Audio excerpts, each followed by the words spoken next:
Good evening, guys. Back here today, back at Mom and Dad's place, checking on the heifers and the lone steer. The replacement heifers we've kept back from last year's calf crop. We've got them over here weaning them, separating them. So while their mommies is having their brothers and their sisters. The two black white-faced heifers, their mommies has had calves, and the Charolais heifer back there in the back, her mommy's the only one here that's not had a calf yet. The steer's mommy's already had a calf again. So, congratulations, guys, you have siblings. But I want you guys to look at some heifers. Look at this right here, guys. Not to be vulgar or whatever, but when you're looking at replacement heifers, right there is something that you definitely want to see. 4 square udders, and these, I ain't just saying it because they're ours, guys. They are good. They are nice. You're shy too, ain't you? But guys, I guess the reason I wanted to make this video is it's heifer season, if you want to call it that. It's heifer season and it's bull season. Everybody right now, they're buying their bulls for spring breeding. They're buying their heifers, their bred heifers, their open heifers. All the heifer sales is going on right now. And I got to thinking about that this week, guys, and had some experiences, and not necessarily good experiences either, from the past. There's different ways, and I ain't no expert by no means, but I am an expert on my opinion. Think about that one for a minute. You're an expert on your opinion too. But I try to think at things logically, and we have a lot of people now that's producing heifers.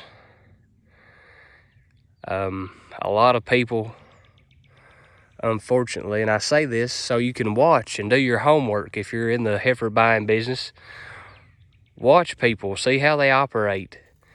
You got a lot of guys out there that's buying heifers, and they're the same as putting them in a feedlot. They're buying them at light weights and keeping them 4 to 5 months and putting just absolutely as much grain as they will absolutely eat every single day into their bodies. And in return, these animals is growing great. They're getting humongous. They're getting humongous quick. But like I say, I try to think at things with a little common sense. That's great, and besides the point of making money, that's what we do with our steers and with our, what I'm going to call our eating animals, our fat cattle. That's the exact process we use for the animals that we put in the feedlots to consume ourselves. We put them in these lots where they're confined, or they can't burn no calories, that way they don't lose weight, and we feed them just as much as they can possibly hold for a long period of time. You got these guys out there that's doing that with these heifers and then selling them in the spring of the year as replacement heifers. And we have farmers and families that's buying these animals at a premium price, at a very high price, which is great. I mean, it's great entrepreneurship for these guys that's doing this. But they're buying these heifers and bringing them home, and they can't figure out why they won't breed. They can't figure out why they're buying this 15-month-old heifer that's 7 to 9 months bred, and they lose the calf when she gets home. The calf's dead. They have to pull it. It's turned sideways. It's bred to a low birth weight bull, and they pull a 105-pound calf. Guys, you have to watch.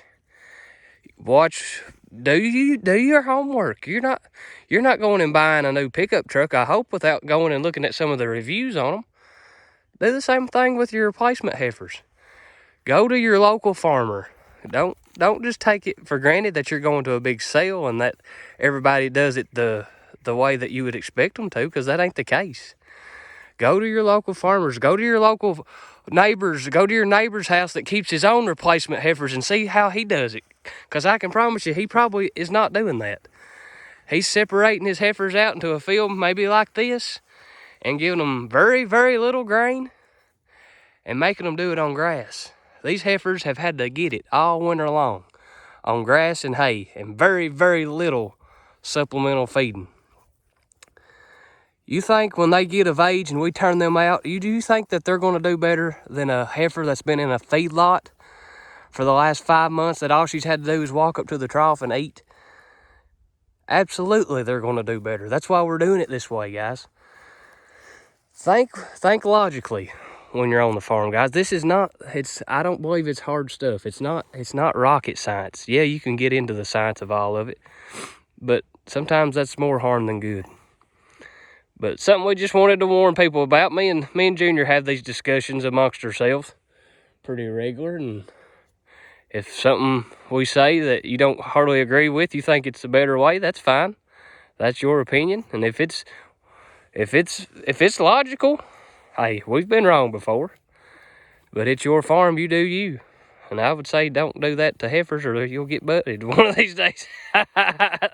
Don't rub their head and wonder why they butted you. Exactly, guys. Don't put your heifers in a feedlot and wonder why they won't have a calf. But guys, just the kind of the thought we had on our minds this evening. Hopefully it might help somebody. It might help somebody think of their situation a little different, and it might answer some questions maybe. We're not putting down anybody or trying to demote or look down on anybody, not at all. But it's just something that we see here at Penny Pincher Farm that we're not going to take part in, and that we've historically not had any luck in the past by taking part in stuff like that. So, guys, have a good weekend. Enjoy the warm weather. Spring is here. Enjoy the grass that's growing, guys, and get outside. Enjoy life. Everybody have a good evening. Penny Pincher Farms, signing out. Good day.